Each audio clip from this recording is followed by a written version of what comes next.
하나님의 말씀 마가복음 1장 16절에서 20절 말씀입니다. 이제 오늘부터는 또 마가복음 같이 통해서 하나님께서 주시는 귀한 음성을 듣기를 원합니다.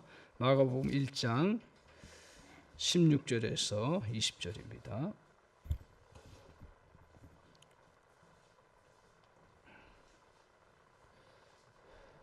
16절 먼저 보겠습니다. 갈릴리 해변으로 지나가시다가 시몬과 그 형제 안드레가 바다에 그물 던지는 것을 보시니 그들은 어부라.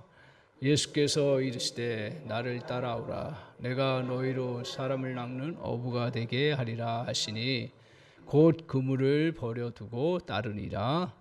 조금 더 가시다가 세베대 아들 야고보와 그 형제 요한을 보시니 그들도 배에 있어 그물을 깁는데 곧 부르시니, 같이 읽습니다. 곧 부르시니 그 아버지 세베대를 hum꾼들과 함께 배에 버려두고 예수를 따라가니라. 아멘. 아멘. 오늘 이 말씀 가지고 같이 은혜 받을 말씀의 제목은 성장하는 길로 나아가라 하는 말씀의 제목으로 같이 은혜를 받기를 원합니다. 오늘 장로님이 기도하셨다시피 우리 하나님께서 우리를 하나님의 자녀로 삼으셨습니다. 그보다 더 귀한 게 어디 있겠습니까? 그래서 우리 하나님은 우리를 자녀로 삼으셔서 정말 축복하시고 또 번성케 하시고 또 놀라운 은혜들을 부어주시기를 원하십니다. 또한 아울러서 우리 자녀들을 가정에만 또 교회에만 이렇게 머물러 있게 하지 아니하시고 세상 가운데서 그리스도의 제자로 우리를 보내시는 그러한 은혜를 베풀어 주십니다. 이렇게 세상 가운데 보내실 때 세상이 얼마나 험하고 어려운가를 주님께서 잘 알고 계십니다. 믿음으로 세상을 싸워나가는 것들이 결코 만만치 않음을 주님께서 알고 계셨기에 내가 이리 가운데 너희를 보내는 것 같다라고 말씀하십니다. 우리는 연약한 자입니다. 주님 앞에 구원받은 자녀이지만 우리는 연약한 자입니다. 그런데 오늘 우리 주님이 세상으로 보내실 때 이리 가운데 보낼 때 우리 주님은 그냥 보내지 않으신다라는 거예요. 우리가 세상의 그 어려운 일들을 감당할 수 있도록 주님께서는 우리에게 걸맞는 능력과 또 걸맞는 은혜를 부어주셔서 그것들을 이겨나가고 승리해 나갈 수 있도록 역사해 주신다는 거예요. 그래서 우리는 그 은혜들을 붙잡고 더욱더 주님의 은혜 아래서 또 그의 능력 아래서 자꾸 성장하면서 세상에 나아감으로 인해서 승리하는 삶을 살아가도록 우리 주님은 우리를 인도해 주시는 은혜를 베풀어 주십니다. 오늘 그래서 주님의 제자들을 부르실 때 이 마가복음 1장 16절에서 20절이 최초의 그 예수님의 제자들을 부르는 그 부름의 장면을 말씀하고 있습니다. 그러니까 몇 명이 한 3명 정도를 부르시는데 이 부르시는 현장이 어디예요? 바로 고기를 잡는 그러한 그 배에서 주님께서 그들을 부르시는 그러한 내용입니다. 오늘 그들은 아주 그냥 평범한 어부였습니다. 물고기를 잡는 어부였습니다. 그 부자도 아니었고요. 그리고 또 어떤 높은 사회계층에 속하거나 권력을 가진 사람도 아니었습니다. 왜 하나님께서 이렇게 보시면 특별한 사람도 쓰시지만 주님의 제자들 보면 그렇게 대단한 권력과 대단한 부와 대단한 능력을 가진 사람을 오늘 부르신 것은 아니고요. 오늘 주님께서 그냥 어떻게 보면 평범하고 또 어떻게 보면 부족하고 어떻게 보면 좀 연약함이 있는 사람들을 부르셔서 오늘 하나님께서 큰 일들을 이루어 나가셨습니다.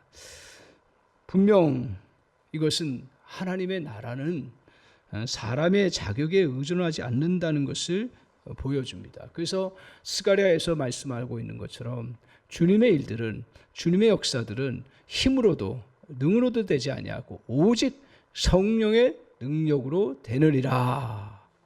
성령으로 말미암느니라 라고 말씀하셨습니다. 저는 그것이 진리라고 믿습니다. 하나님께서 하나님의 일들을 이루어 가실 때 주님의 능력 가운데 이루어 갈 수 있도록 역사해 주십니다. 그래서 사도 바울도 동일하게 그렇게 선포합니다. 고백합니다. 형제들아, 너희의 부르심을 보라. 육체를 따라 지혜 있는 자가 많지 아니하며 능한 자가 많지 아니하며 문벌 좋은 자가 많지 아니하도다. 그러나 하나님께서는 세상에 미련한 것들을 택하사 지혜 있는 자들을 부끄럽게 하려 하시느니라. 오늘 주님께서 이러한 그 성경의 그 하나님의 뜻대로 그냥 평범한 사람 사용하셔서 하나님의 큰 일들을 이루어 가시는 것이 보편적인 하나님의 역사의 법칙입니다. 오늘 그래서 주님께서는 몇 사람의 업으로 시작했지만 이 사람들 통해서 하나님께서 하나님의 큰 일들을 이루어 가시는, 전 세계적으로 하나님의 일들을 펼쳐나가는 통로로 사용하셨습니다. 그러죠. 우리가 꼭 그렇지만 꼭 기억해야 될 건 뭐냐 하면, 그렇다고 우리가 또 술주정백이 된 사람, 또 탐식가나 또 혹은 사기꾼이나 또 무조건 이런 사람들을 하나님 사용하시는 건 또 아니라는 거예요.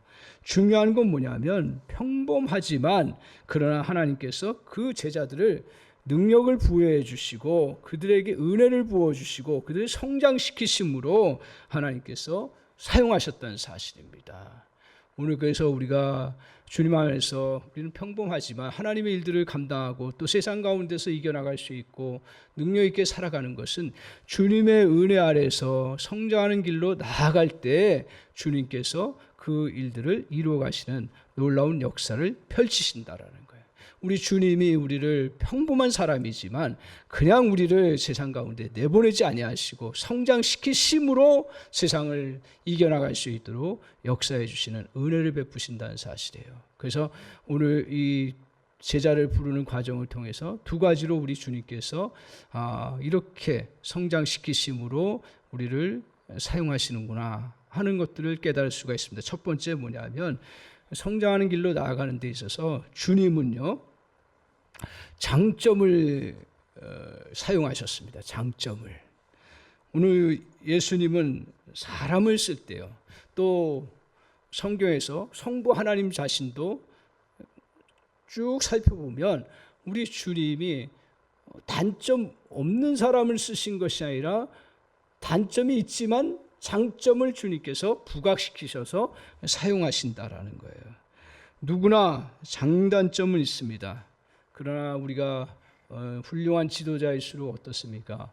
훌륭한 지도자일수록 장점을 잘 보고 그것을 활용하는 그런 면들이 있다는 걸 우리가 보편적으로 알고 있습니다. 주님은요 가장 훌륭한 지도자시고 가장 훌륭한 우리를 이끌어 가시는 그러한 주님이십니다. 그러기에 주님은 우리를 사용하실 때 우리의 최대한의 장점을 사용하셔서 오늘 그 능력을 발휘할 수 있도록 역사해 주신다라는 거예요. 그러면 오늘 주님이 제자들을 부를 때 제자들에게 장점이 무엇입니까? 성경을 묵상하면서 그럼 제자들의 장점이 뭐냐?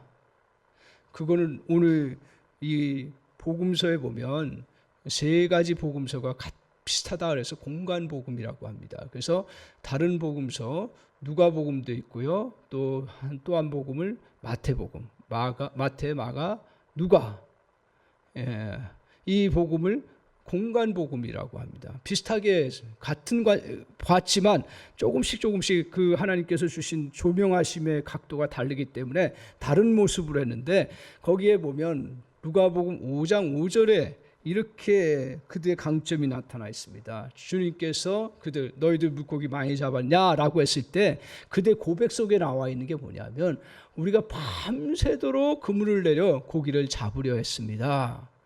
그러니까 이 말의 뜻은 무엇입니까? 이 베드로와 요한 이런 제자들이 그냥 놀고 먹은 게 아니죠. 자기들의 생업이지만 그런 물고기를 잡기 위해서 최선을 다하고 그리고 그 밤새도록 고기를 못 잡으니까 끝까지 잡겠다고 하는 그런 열정을 가진 사람입니다. 그래서 어떻게 하면 고기를 잡을까? 또 고민하는 사람입니다. 고기를 얻기 위해서는 그런 자기들의 그러한 위험도 내던질 줄 아는 그러한 사람이었어요. 오늘 주님은 조건을 그렇게 따지지 않지만 이런 장점이 있구나 하는 걸 보신 것이죠. 그래서 주님께서 그들을 향해서 딱 하시는 말씀이 뭐냐면, 고기 얘기를 하시면서 너희들 고기를 이렇게 잡는 그 열정과 헌신을 오늘 영혼을 구원하는 열정과 헌신으로 사용할 수 있다라고 얘기하시면서 너희 영혼을 구원하는 그러한 제자로 주님께서 삼겠다고 하신 것입니다. 오늘 이 좋은 장점을 주님께서는 부각시키시고 잘 사용하셔서 그가 정말 세계에 복음을 증거하는, 그런 우뚝 서게 하는 그러한 역할을 하도록 하셨습니다. 오늘 이렇게 평범한 갈릴리에서 그냥 살아갈 사람들인데, 오늘 주님은 주님의 일도 이루어 가시지만 그들을 특별히 정말 그 평범한 사람들을 하나님의 복음을 위해서 능력 있게 쓰시는 그러한 놀라운 역사를 베풀어 주셨습니다. 그래서 주님이 이렇게 사용하실 때 보면 장점을 어떻게 사용하느냐에 따라서 최대한 치료, 인간이 발휘할 수 없는 그 능력까지도 발휘할 수 있는 그런 역사로 이끌어 가셨다라는 것입니다. 따라서 우리의 그 장점을 어떻게 생각하고 어떻게 평상시에 우리가 붙잡고 나아가느냐, 그리고 믿음 안에서 나의 장점을 어떻게 사용하느냐는 매우 중요한 부분 중에 하나입니다. 그리고 주님이 나의 장점을 어떻게 쓰실 것인가, 그리고 나의 장점을 주님께서 어떻게 보실 것인가 하는 주님의 초점에 자꾸 우리가 맞춰야 되는데, 내가 어떤 상황에 따라서 나의 경험에 따라서 자꾸 초점을 맞춰서 나는 능력이 없는 사람이에요, 나는 저거 감당할 수 없는 사람, 이게 더 앞설 때가 얼마나 많은지 모릅니다. 저와 여러분이 이런 믿음을 필요로 하는 줄 믿습니다. 이 역사 속에서도 이것이 그대로 드러나 있습니다. 그 고고학을 발견했던 사람들의 그 발굴 과정 속에서 이런 내용을 기술하는 것이 있습니다. 고대 이집트와 로마 기술 역량, 그것은 서로 비슷했다고 합니다. 그 유물을 발견해 보니까 그 역량이라는 게 부분이 달랐지만 탁월했다라는 거죠. 그 고대 이집트의 역량, 그걸 어디서 나타났어요? 피라미드를 짓는 거예요. 이거는 지금도 신비라고 하잖아요. 그 엄청난 돌을 올려서 피라미드 큰 구조물을 만들 수 있었던 건 대단한 역량을 갖고 있었던. 로마도 여러 가지 그 건물들을 했지만 그들의 역량을 통해서 만들어낸 게 가장 큰 업적 중에 하나가 뭐냐면 길을 만들어낸 거죠. 어디나 길을 닦았어요. 그 대단한 기술이고 대단한 그런 열정이죠. 오늘 이제 이렇게 나중에 결과적으로 보면 이렇게 역량을 가지고 발휘했는데, 로마는 결과가 어떻게 됐어요? 세계를 다스리는 나라가 되었고 이집트는 한 나라에 갇혀 있게 되었습니다. 이집트인들은 기술의 장점을 어떻게 보면 로마인들 못지않게 컸는데 그 장점을 어떻게 했어요? 한 사람을 위해서 피라미드를 만들었습니다. 한 사람을 숭배하기 위해서. 그러나 로마인들은 그 기술의 장점을 다수를 위해서 도로를 건설했습니다. 물론 그들의 목적이 무엇이었는지 모르지만 어떻든 펼쳐나가고 많은 사람들을 또 접하고 그리고 세계를 향해서 나가겠다고 하는 그들의 그 마인드가 결국은 세계를 정복하고 다스리는 그런 곳으로 갔고, 이집트는 어떻게 해요? 그 역량이 엄청나게 컸음에도 불구하고 그 한 나라 안에 머물렀던 것들을 보게 됩니다. 이건 뭘 말합니까? 그의 장점을 어떻게 사용하냐에 따라서 갇힐 수도 있고 아니면 전 세계적으로 펼칠 수 있다라는 것입니다. 이게 세상 역사만이 아니라 성경의 역사 속에서도 보면 삼손도 마찬가지입니다. 하나님께서 삼손을 태어날 때부터 나시린을 구별해서 대단한 능력을 주셨어요. 그 모든 사람들이 이길 수 있는 힘과 능력을 그에게 부여해 주셨습니다. 그래서 그는 하나님의 그 뜻은 뭐예요? 블레셋 사람들을 물리치고 이 이스라엘을 잘 관리하도록 그 사사로 세우는데 그의 관점은 뭐였어요? 그 힘과 능력을 뭐예요? 자기를 자랑하고 그 힘과 능력을 어떻게 했어요? 여자를 쫓아다니는 일에 그 모든 에너지를 다 써버렸다는 거예요. 그래서 즉 자신의 욕망을 얻는 일에 몰두함으로 몰락하는 인생을 산 것입니다. 삼손이 그가 장점을 잘 사용했다면 영광스러운 일들을 이루는 인생이 되었을 것입니다. 얼마나 삼손이 나중에 비참하게 되었어요. 엄청난 능력이 있음에도 불구하고 비참한 결과를 갖고요. 그 부족해도 능력을 잘 사용했으면 오늘 제자들처럼 그렇게 세계를 위해서 쓰임받을 수 있었는데, 이런 말씀을 다시 묵상하면서 혹시 우리가 여러 일들로 인해서 저와 여러분이 위축되고 또 여러 가지 또 내가 능력도 부족하고 아무것도 아니구나 하는 생각 속에 확 사단이 여러분을 사로잡을 수가 있습니다. 나 건강도 잃어버리고 또 돈도 잃어버리고 또 사람도 잃어버린 것 같은 느낌을 가져오면서 정말 나는 할 수 있는 게 없다라고 생각할 수가 있을 것 같습니다. 그러나 오늘 다시 우리 주님은 없는 거 가지고 뭐라고 하지 아니하고 있는 것을 주님은 사용하기를 원하신다는 주님의 마음을 저와 여러분이 믿음으로 받아들이는 은혜가 있기를 바랍니다.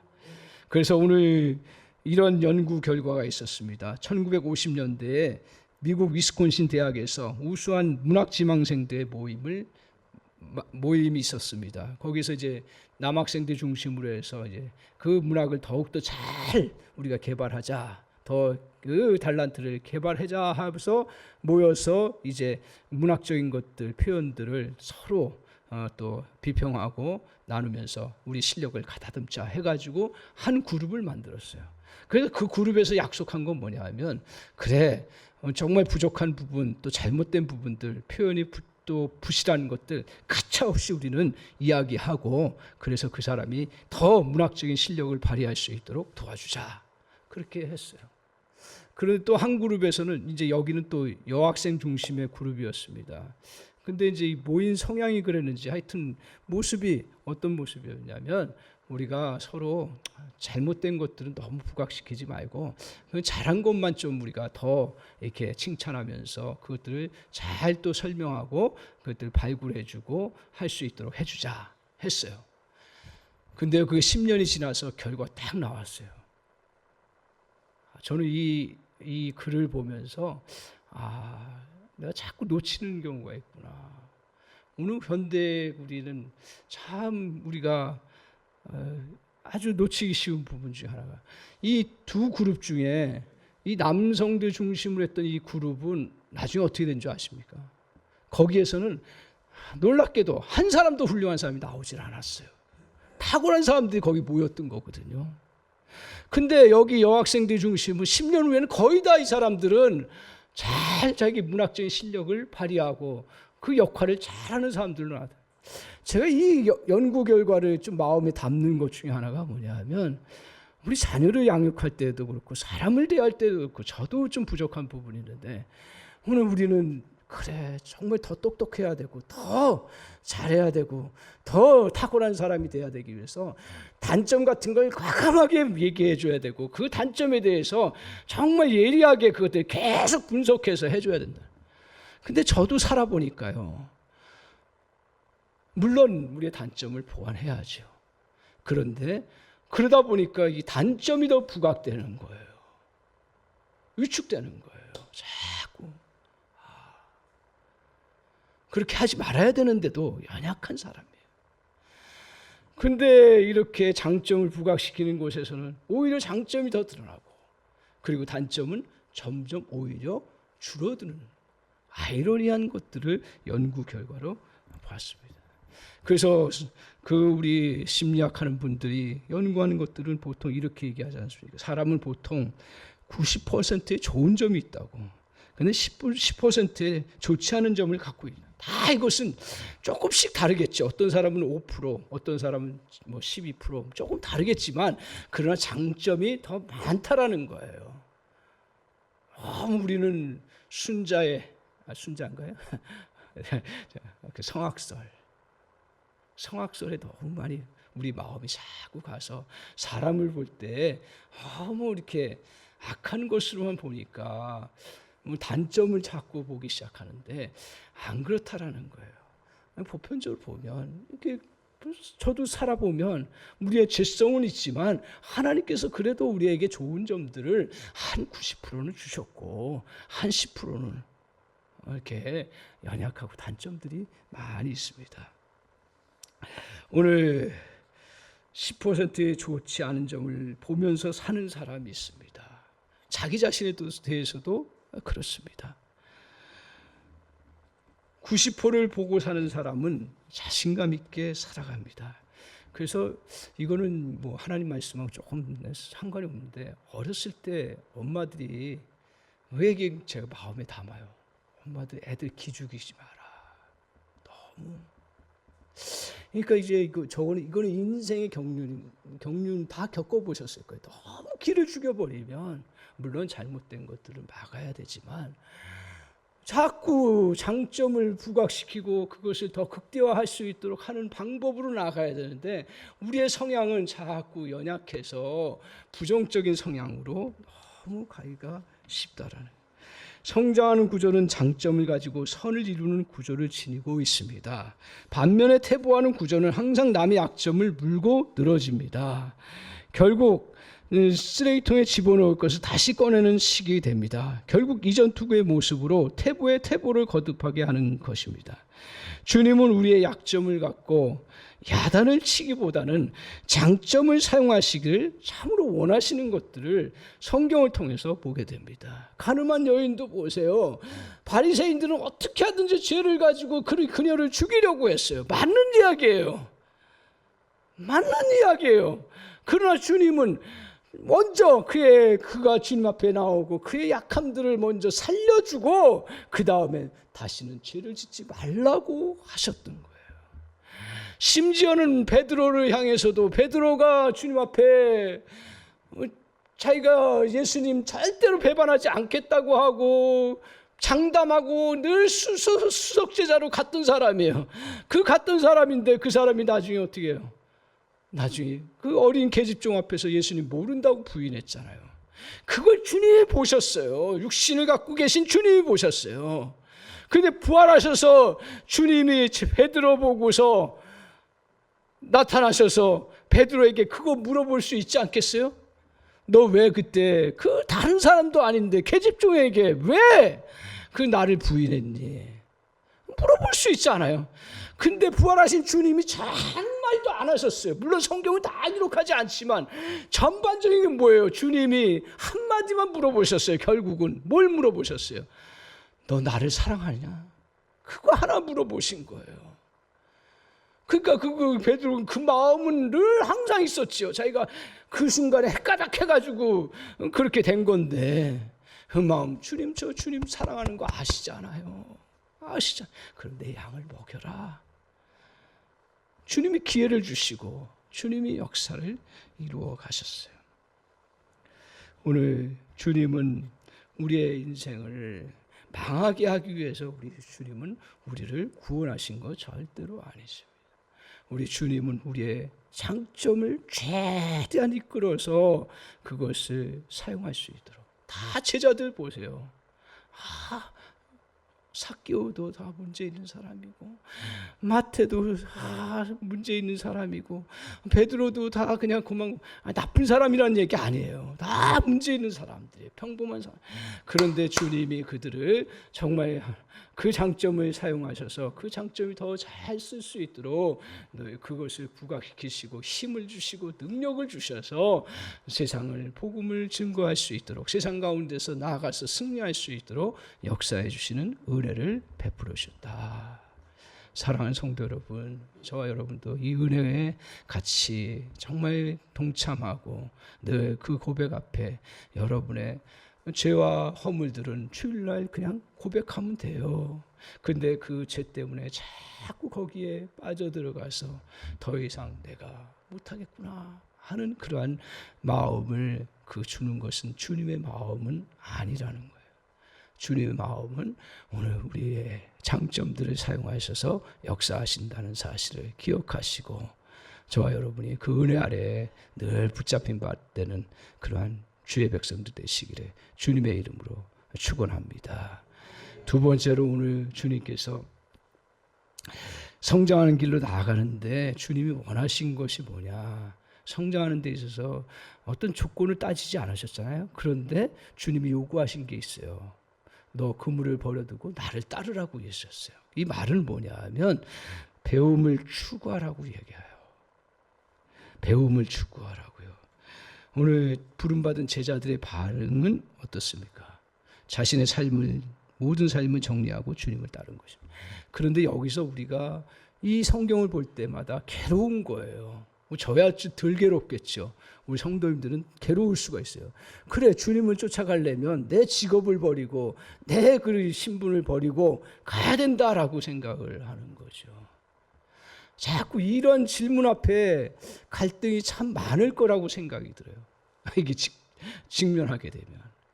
근데요, 거기서 자유하세요. 이 본질 뜻이 뭐예요? 사람마다 틀린 거예요. 그 부르심에는 그냥 진짜 직업으로서 주님 앞에 갈 수 있는 부분이 있고, 또 내가 그 직업을 안 가지고도 주님 앞에 배움의 자세로 가는 건데, 원래 핵심은 뭐냐면, 그러면 선교사님들도 다 직업 버리고 가는 게 옛날에는 정말 좋은 시대였었어요. 그렇게 했었어야 돼요. 지금은 어떻게 해야 돼요? 오히려 직업 가지고 선교 가는 게 더 선교를 잘하게 되는 거예요. 그러니까 이건 시대마다 달라요. 상황마다 다르고 개인마다 다 달라요. 그런데 여기서 말씀하시는 핵심적인 요지가 뭐냐, 이걸 우리가 항상 정확하게 붙잡아야 되는 거예요. 오늘 주님이 그 제자들, 우리는 다 주님의 제자들이라고 얘기해요. 특별히 목사님이나 장로님이나 권사님들만이 제자가 아니라 다 우리는 주님을 따르는 자이기 때문에 제자라는 거예요. 제자라는 건 배우는 자라는 건데, 제자라는 그 핵심이 뭐냐면 그것은 주님을 따른다라는 거예요. 주님께 배운다라는 거예요. 주님의 말씀과 교훈을 배우겠다고 결단한 것이지 직업에 포인트가 있는 게 아니다라는 거예요. 제가 합리화시키는 걸까요? 제가 이제 저는 신분적으로 그렇게 했으니까.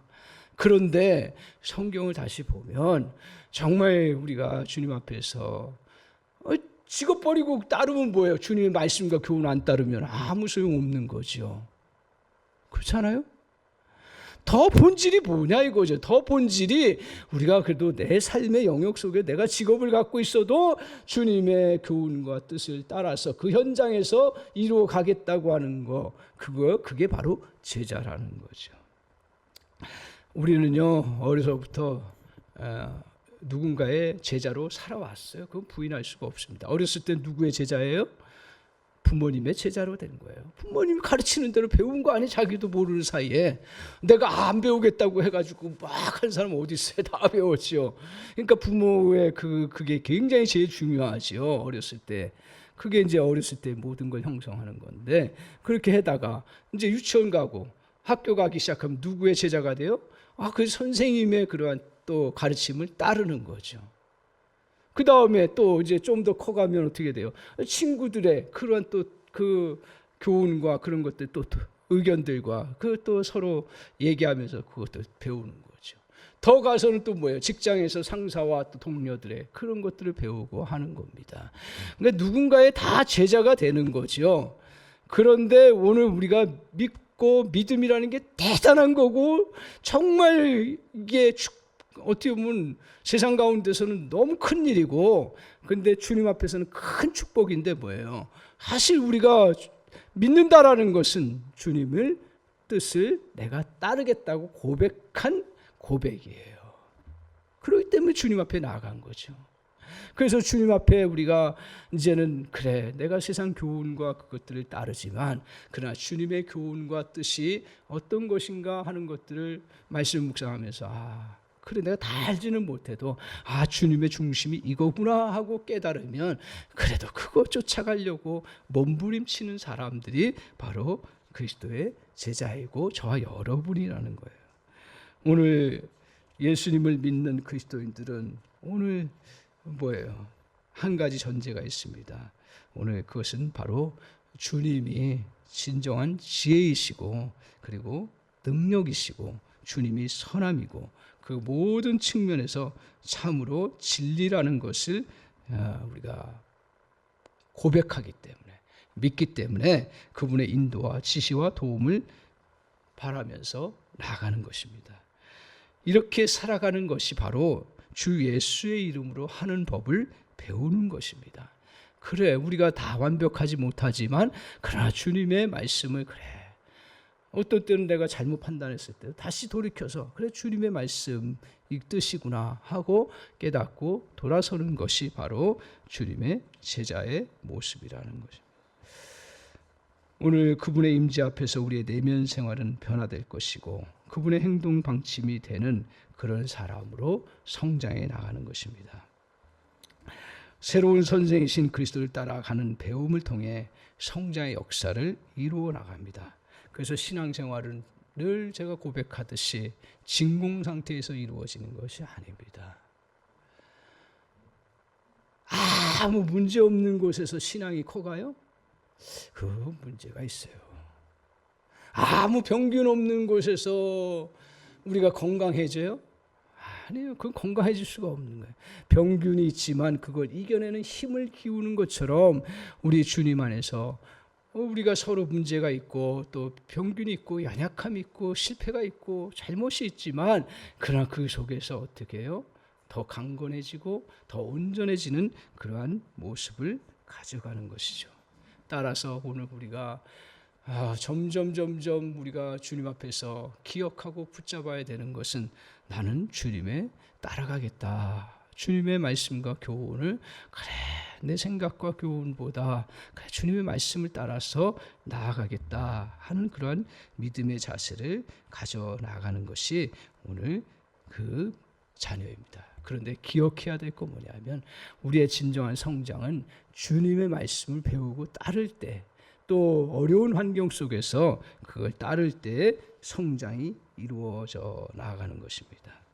오늘 우리가 이 배움은 교회 지체를 통해서 더욱 구체적으로 나타납니다. 다른 형제의 모습 속에 나타난 그리스도의 향기를 느끼고 배워 나가는 거예요. 그래서 오늘 우리는 앞에 말씀과 같이 연결되면 성도의 뭐예요? 단점을 보고 힘들어하는 것이 아니라 성도의 장점을 보고 기뻐하고 그것을 내 것으로 삼으려고 자꾸 훈련하는 것이 그리스도인의 자세. 하나님께서 다 은사가 틀려요. 다 은사가 틀려요, 사람마다.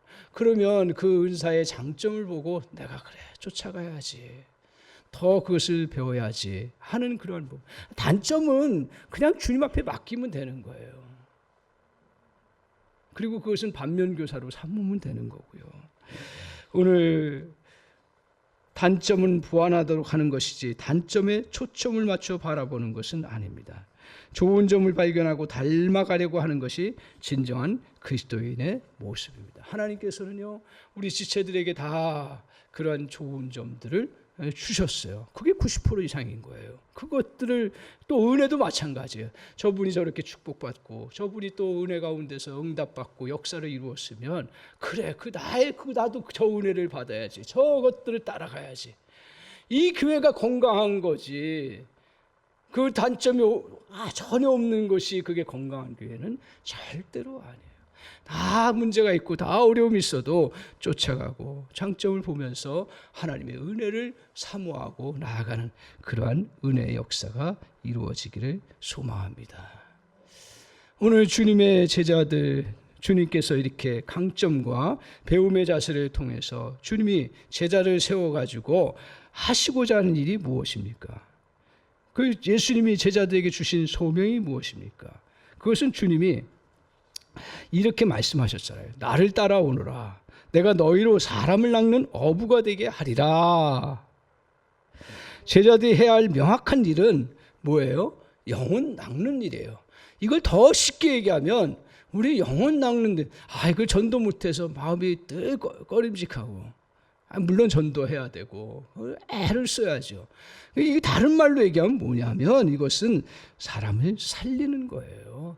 우리 주님은 전도라는 것도 꼭 교회만 와서 꼭 등록해야만 전도가 아니고요. 물론 그게 하나의 가시적인 표시지만 내가 정말 복음 전해서 또 복음 안에서 또 그들이 또 은혜 받고 또 살 수 있도록 회복되면 그게 복음 전하는 것 중에 하나죠.